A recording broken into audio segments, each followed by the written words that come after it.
Chapter 8. In the Attic.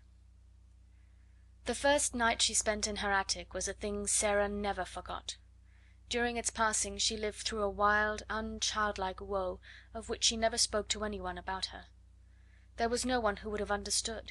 It was indeed well for her that as she lay awake in the darkness her mind was forcibly distracted now and then by the strangeness of her surroundings. It was perhaps well for her that she was reminded by her small body of material things. If this had not been so, the anguish of her young mind might have been too great for a child to bear. But really, while the night was passing, she scarcely knew that she had a body at all, or remembered any other thing than one. "My papa is dead," she kept whispering to herself. "My papa is dead." It was not until long afterward that she realised that her bed had been so hard that she turned over and over in it to find a place to rest, that the darkness seemed more intense than any she had ever known, and that the wind howled over the roof among the chimneys like something which wailed aloud. Then there was something worse.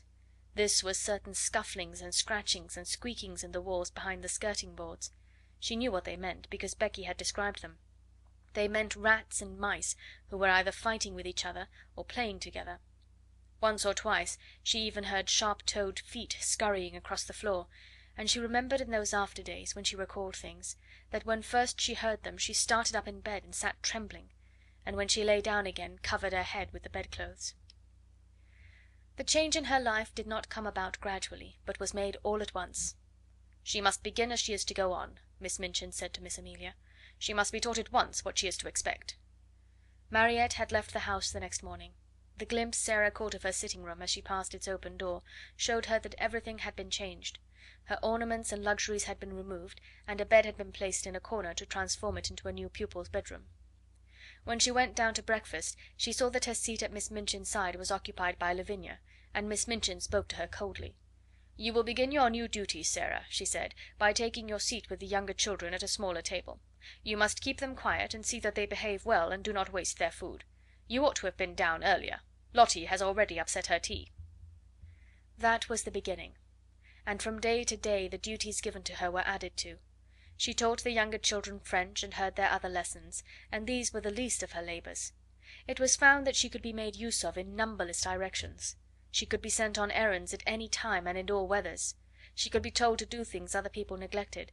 The cook and the housemaids took their tone from Miss Minchin, and rather enjoyed ordering about the young one who had been made so much fuss over for so long. They were not servants of the best class, and had neither good manners nor good tempers, and it was frequently convenient to have at hand someone on whom blame could be laid. During the first month or two Sara thought that her willingness to do things as well as she could, and her silence under reproof, might soften those who drove her so hard. In her proud little heart she wanted them to see that she was trying to earn her living and not accepting charity. But the time came when she saw that no one was softened at all, and the more willing she was to do as she was told, the more domineering and exacting careless housemaids became, and the more ready a scolding cook was to blame her. If she had been older, Miss Minchin would have given her the bigger girls to teach, and saved money by dismissing an instructress; but while she remained and looked like a child, she could be made more useful as a sort of little superior errand girl and maid of all work. An ordinary errand boy would not have been so clever and reliable. Sara could be trusted with difficult commissions and complicated messages. She could even go and pay bills, and she combined with this the ability to dust a room well and to set things in order. Her own lessons became things of the past. She was taught nothing, and only after long and busy days spent in running here and there at everybody's orders was she grudgingly allowed to go into the deserted schoolroom with a pile of old books and study alone at night. "If I do not remind myself of the things I have learned, perhaps I may forget them," she said to herself. "I am almost a scullery maid, and if I am a scullery maid who knows nothing, I shall be like poor Becky. I wonder if I could quite forget, and begin to drop my H's, and not remember that Henry VIII had 6 wives." One of the most curious things in her new existence was her changed position among the pupils. Instead of being a sort of small royal personage among them, she no longer seemed to be one of their number at all. She was kept so constantly at work that she scarcely ever had an opportunity of speaking to any of them, and she could not avoid seeing that Miss Minchin preferred that she should live a life apart from that of the occupants of the schoolroom. "I will not have her forming intimacies and talking to the other children," that lady said. "Girls like a grievance, and if she begins to tell romantic stories about herself she will become an ill-used heroine, and parents will be given a wrong impression. It is better that she should live a separate life, one suited to her circumstances. I am giving her a home, and that is more than she has any right to expect from me." Sara did not expect much, and was far too proud to try to continue to be intimate with girls who, evidently, felt rather awkward and uncertain about her. The fact was that Miss Minchin's pupils were a set of dull, matter of fact young people. They were accustomed to being rich and comfortable, and as Sara's frocks grew shorter and shabbier and queerer looking, and it became an established fact that she wore shoes with holes in them, and was sent out to buy groceries and carry them through the streets in a basket on her arm when the cook wanted them in a hurry, they felt rather as if, when they spoke to her, they were addressing an under servant. "To think that she was the girl with the diamond mines," Lavinia commented. "She does look an object. And she's queerer than ever. I never liked her much, but I can't bear that way she has now of looking at people without speaking, just as if she was finding them out." "I am," said Sara promptly, when she heard of this. "That's what I look at some people for. I like to know about them. I think them over afterward." The truth was that she had saved herself annoyance several times by keeping her eye on Lavinia, who was quite ready to make mischief, and would have been rather pleased to have made it for the ex show pupil. Sara never made any mischief herself, or interfered with anyone. She worked like a drudge. She tramped through the wet streets, carrying parcels and baskets. She laboured with the childish inattention of the little ones' French lessons. As she became shabbier and more forlorn looking, she was told that she had better take her meals downstairs. She was treated as if she was nobody's concern, and her heart grew proud and sore, but she never told anyone what she felt. "Soldiers don't complain," she would say between her small shut teeth. "I am not going to do it. I will pretend this is part of a war." But there were hours when her child heart might almost have broken with loneliness, but for three people. The first, it must be owned, was Becky. Just Becky. Throughout all that first night spent in the garret, she had felt a vague comfort in knowing that on the other side of the wall, in which the rats scuffled and squeaked, there was another young human creature, and during the nights that followed the sense of comfort grew. They had little chance to speak to each other during the day. Each had her own tasks to perform, and any attempt at conversation would have been regarded as a tendency to loiter and lose time. "Don't mind me, miss," whispered Becky during the first morning, "if I don't say nothing polite. Some one 'ud be down on us if I did. I means please and thank you and beg pardon, but I dasn't take time to say it." But before daybreak she used to slip into Sara's attic and button her dress and give her such help as she required before she went downstairs to light the kitchen fire. And when night came, Sara always heard the humble knock at her door, which meant that her handmaid was ready to help her again if she was needed. During the first weeks of her grief Sara felt as if she were too stupefied to talk, so it happened that some time passed before they saw each other much or exchanged visits. Becky's heart told her that it was best that people in trouble should be left alone. The second of the trio of comforters was Ermengarde, but odd things happened before Ermengarde found her place. When Sara's mind seemed to awaken again to the life about her, she realized that she had forgotten that an Ermengarde lived in the world. The two had always been friends, but Sara had felt as if she were years the older. It could not be contested that Ermengarde was as dull as she was affectionate. She clung to Sara in a simple, helpless way. She brought her lessons to her that she might be helped. She listened to her every word and besieged her with requests for stories. But she had nothing interesting to say herself, and she loathed books of every description. She was, in fact, not a person one would remember when one was caught in the storm of a great trouble, and Sara forgot her. It had been all the easier to forget her because she had been suddenly called home for a few weeks. When she came back she did not see Sara for a day or two, and when she met her for the first time she encountered her coming down a corridor with her arms full of garments which were to be taken downstairs to be mended. Sara herself had already been taught to mend them. She looked pale and unlike herself, and she was attired in the queer outgrown frock whose shortness showed so much thin black leg.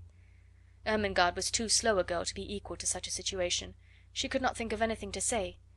She knew what had happened, but somehow she had never imagined Sara could look like this, so odd and poor, and almost like a servant. It made her quite miserable, and she could do nothing but break into a short hysterical laugh and exclaim, aimlessly and as if without any meaning, "Oh, Sara, is that you?" "Yes," answered Sara, and suddenly a strange thought passed through her mind and made her face flush. She held the pile of garments in her arms, and her chin rested upon the top of it to keep it steady. Something in the look of her straight gazing eyes made Ermengarde lose her wits still more. She felt as if Sara had changed into a new kind of girl, and she had never known her before. Perhaps it was because she had suddenly grown poor, and had to mend things and work like Becky. "Oh," she stammered. How are you?" "I don't know," Sara replied. "How are you?" I'm quite well," said Ermengarde, overwhelmed with shyness. Then spasmodically she thought of something to say which seemed more intimate. Are you very unhappy?" she said in a rush. Then Sara was guilty of an injustice. Just at that moment her torn heart swelled within her, and she felt that if any one was as stupid as that, one had better get away from her. "What do you think?" she said. "Do you think I am very happy?" And she marched past her without another word. In course of time she realised that if her wretchedness had not made her forget things, she would have known that poor dull Ermengarde was not to be blamed for her unready, awkward ways. She was always awkward, and the more she felt, the more stupid she was given to being. But the sudden thought which had flashed upon her had made her over sensitive. "She is like the others," she had thought. "She does not really want to talk to me. She knows no one does." So for several weeks a barrier stood between them. When they met by chance Sara looked the other way, and Ermengarde felt too stiff and embarrassed to speak. Sometimes they nodded to each other in passing, but there were times when they did not even exchange a greeting. "If she would rather not talk to me," Sara thought, "I will keep out of her way. Miss Minchin makes that easy enough."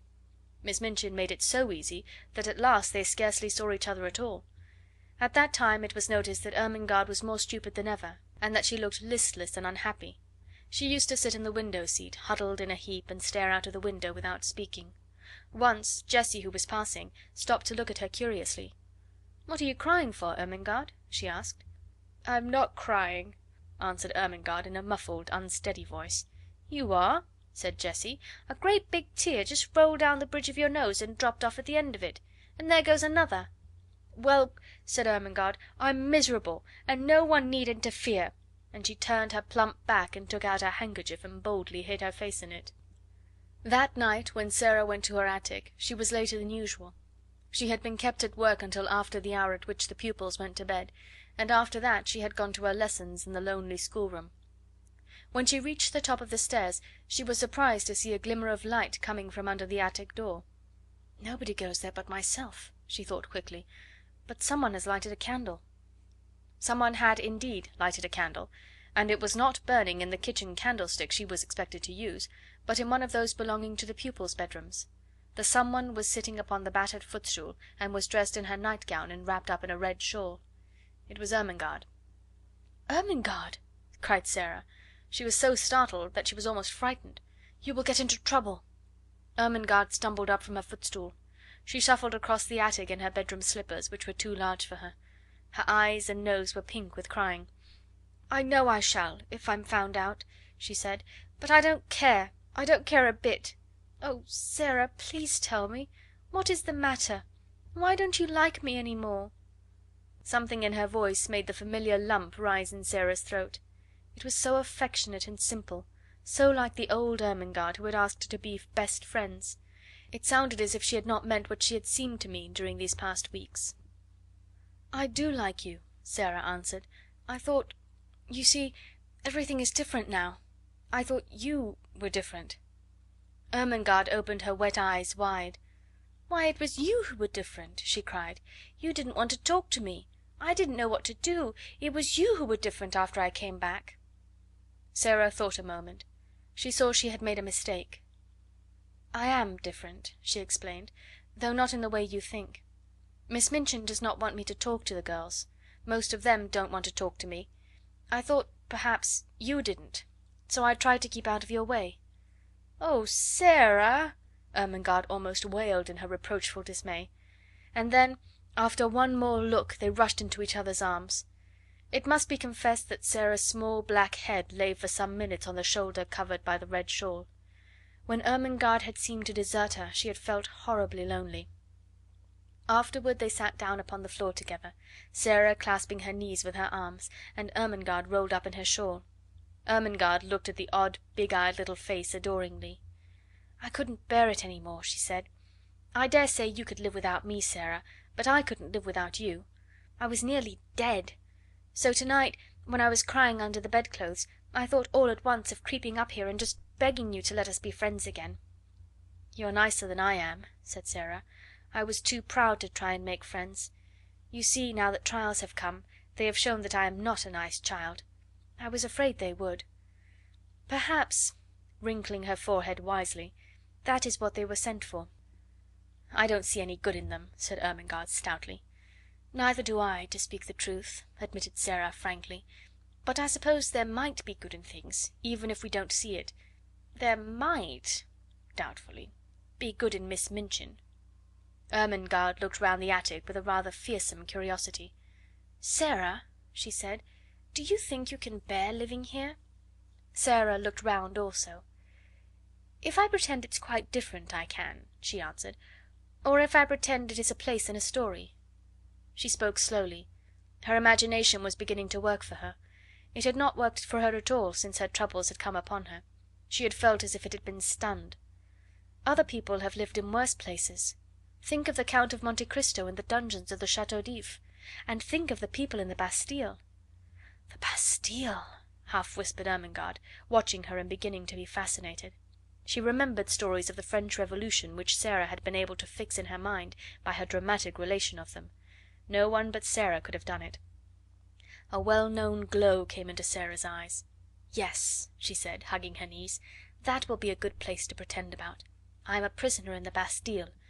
I have been here for years and years and years, and everybody has forgotten about me. Miss Minchin is the jailer, and Becky," a sudden light adding itself to the glow in her eyes, "Becky is the prisoner in the next cell." She turned to Ermengarde, looking quite like the old Sarah. "I shall pretend that," she said, "and it will be a great comfort." Ermengarde was at once enraptured and awed. "And will you tell me all about it?" she said. "May I creep up here at night whenever it is safe and hear the things you have made up in the day? It will seem as if we were more best friends than ever." "Yes," answered Sarah, nodding. "Adversity tries people, and mine has tried you and proved how nice you are." End of chapter 8.